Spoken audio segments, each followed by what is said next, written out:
having been there 16, 17 through the criticisms and the hard times, and you saw the potential in the players. But how to get that potential out was quite tough, you know. And then when they deliver that performance, that's the pleasing part. You sit there and you're just incredibly happy for them. You like sit there and you think,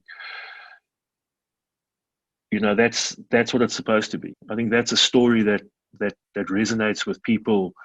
It doesn't matter what field of life you're in. You know, Rassie came in and he put a very good plan in place, and I think his stroke of genius was just to give clarity to the way the team must play.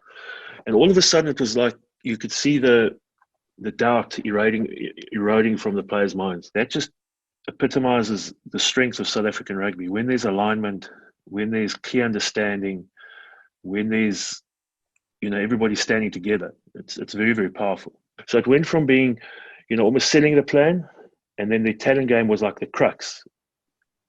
They bought it, and then they ran with it, and we just kept it going from behind. So each player is different, and each player you coach differently, and each player you speak differently to. Dwayne, you could speak in one word to, you know, and he would know the intent of that.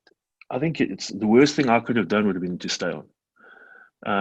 That the team is going in a different direction. It's going in a new direction. Other half of my reasoning was, you know, I've been an assistant coach for a long time. You know, I want to step up to head coach. No, Rassie and Jock did exactly the same when they went to Munster. They grew as people. They grew as coaches. They learned new strategies, and that I almost followed that recipe. You know, when the opportunity came to coach another international team, another team that's going to be competitive, and to learn. You know, the English players are very, very different to the South African players. You know, one of the first I spoke to was Mara. Very intelligent, very sharp player, highly competitive. You know, and his mentality was, well, what can you teach me? And he's a very forensic coach, you know, and I suppose that's a similarity between him and Rassie, is that nothing is left to chance. There's a connection between the support and the player, and the Lions probably has more so than any other team has a connection to its spectator. So I really just wish those games could be played with spectators.